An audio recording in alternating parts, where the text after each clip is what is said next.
Mist, jetzt ist das Projekt weg, schon wieder. 50.000 € war der Wettbewerb günstiger.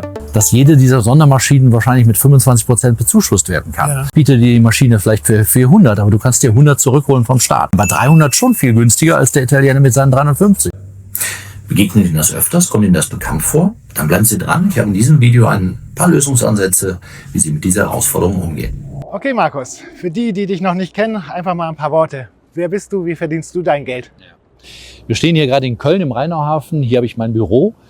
Und ich bin Geschäftsführer einmal der Mills & Comp. Die Gesellschaft beschäftigt sich mit dem Thema Vertrieb, Beratung, Training. Ja. Vor allen Dingen bin ich aber auch Geschäftsführer der Bergen Group. Darüber wollen wir gleich ein bisschen sprechen, weil Bergen Group beschäftigt sich mit dem Thema Fördermittelgewinnung. Okay. Und das ist wirklich ein spannendes Thema. Wo bekomme ich geschenkte Gelder her?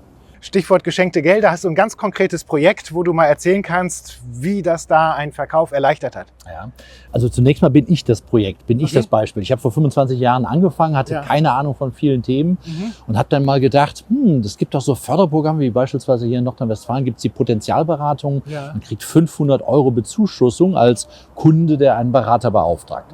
Das war damals mein erstes Geschäftsmodell. So bin ich auf dieses Fördermittelthema gekommen, dass ich mich als Vertriebsberater subventionieren lassen kann. Ja. Diese Möglichkeit gibt es im Grunde genommen für fast alle Berufe. Das heißt, wenn ich irgendwo jemand bin, der so in Richtung Beratung, Training, Coaching geht, ist das eine Möglichkeit. Also wenn ich kurz unterbrechen darf, also auch wenn ein Unternehmen jetzt so Prozessoptimierung braucht oder irgendwie andere Tipps, vielleicht auch KI-Integration oder Tipps zum Thema Marketing, dann kann man sich diese Beratungsdienstleistungen in der Regel auch fördern lassen. Jein, es hängt ein bisschen davon ab, in welchem Bundesland du gerade bist. Es gibt über 3000 Programme und Richtlinien in Deutschland, je nachdem, ob du den Bund, ein Land, eine Gemeinde, eine Stiftung ansprichst. Also man muss halt immer sehr unterscheiden, wen spricht man da an. Bei uns in Nordrhein-Westfalen ist das so, in anderen Bundesländern auch, aber nicht zwingend in allen. Also insofern muss man sich das mal genau anschauen. Aber du kennst dich in ganz Deutschland aus? Wir kennen uns in ganz Deutschland aus mit diesen Themen.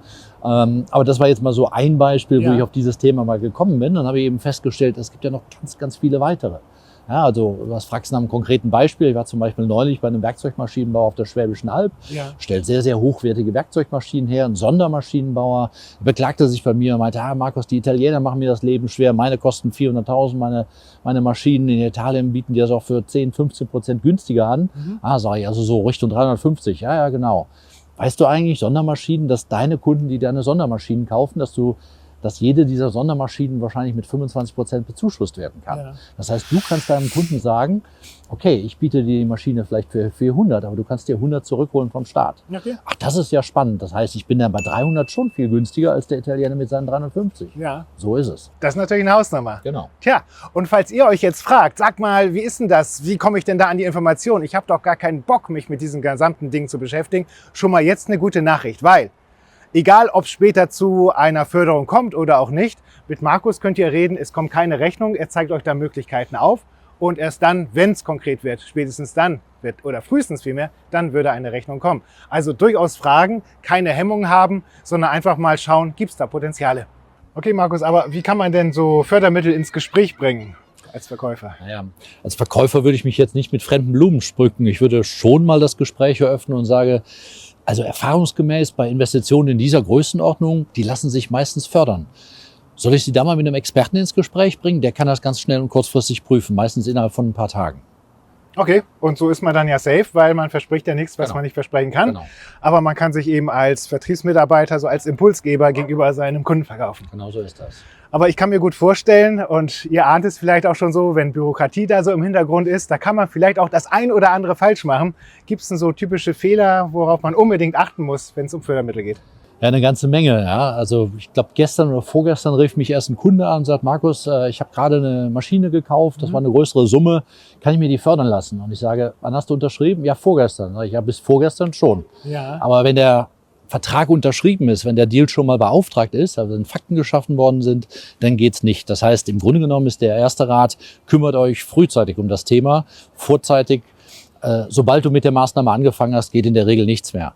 Zweiter Fehler wäre zu denken, da frage ich mal meine Hausbank oder meinen Steuerberater. Das wäre der zweite Fehler, weil die haben in der Regel keine Ahnung von diesen Themen oder auch keine Lust auf diese Themen.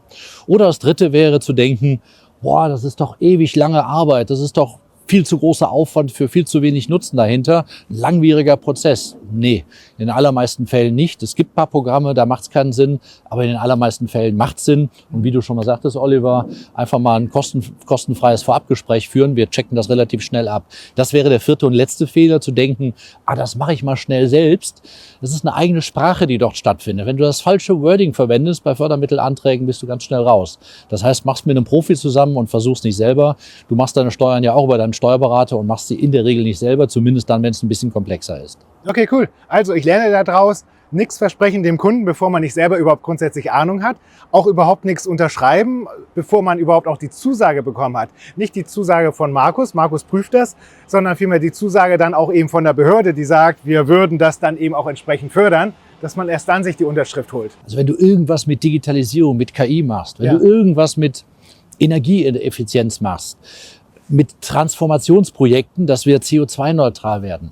Wenn du irgendwas verkaufst in Richtung Sondermaschinen, in Richtung, was nicht Standard ist. Wenn es um Standortthemen geht, wenn es um Sanierungsprojekte, Erweiterungsprojekte geht, größere Investitionen, wenn du da ein Dienstleister oder Anbieter, ein Verkäufer in diesem Bereich bist und in vielen Bereichen mehr. Es gibt also wirklich sehr, sehr viele Themen, wo es Sinn macht, sich damit mal auseinanderzusetzen. Also kümmere dich um das Thema einfach. Cool, okay, dann wissen wir das jetzt auch. Machen wir weiter. Ich kann mir gut vorstellen, manch einer denkt dann, und zugegeben, das denke ich auch, mein Gott, wenn man da so einen Staat da drin hat, Bürokratie, gerade Deutschland, ist das ja alles so ein bisschen komisch. Und ich kann mir gut vorstellen, das dauert teilweise auch Monate, vielleicht auch Jahre, bis da ein Zuschuss kommt, oder? Wie ist das, Markus? Erzähl mal. Sei bitte ehrlich, wie ist das? Ich bin ganz ehrlich. Also wenn ihr darüber nachdenkt, euch mit der EU einzulassen, dann gebe ich dir recht, Oliver. Ja, es gibt Programme, die heißen Horizon. Ja, das ist für, sagen wir mal, eine Investitionssumme, wenn es um 100 Millionen geht, dann macht auch das Sinn, weil es dann natürlich riesige Zuschussmöglichkeiten gibt. Aber da bin ich bei dir, das dauert lange, das ist kompliziert, so viel Papierarbeit, so ganz viel Aufwand. Aber das, über das wir meistens sprechen, ist es eben nicht. Es dauert, wenn ich ein ZIM-Projekt beantrage, dauert es vielleicht mal 3-4 Wochen. Wenn ich über eine Forschungszulage spreche, dann kann ich mir das Geld sogar rückwirkend zurückholen. Also in den allermeisten Fällen, aber das muss man sich immer ganz genau anschauen, womit man sich einlässt. Die meisten Programme, zumindest die, mit denen wir unterwegs sind sehr unbürokratisch, unaufwendig. Und wenn doch, dafür gibt es ja Dienstleister, die einem das abnehmen und sich darum kümmern.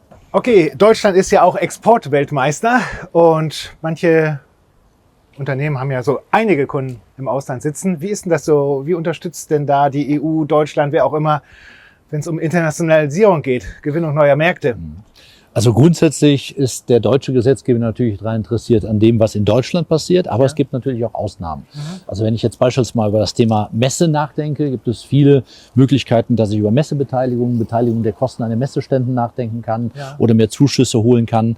Und wenn wir jetzt mal über das Thema Digitalisierung sprechen, hat sich seit den letzten Jahren natürlich schon vieles geändert. Dieses Thema Sprachbarriere, was natürlich noch bis vor vielen Jahren ein riesiges Thema war. Wenn ich nach China verkaufe, muss ich Chinesisch können. Wenn ich nach Frankreich verkaufe, muss ich Französisch können.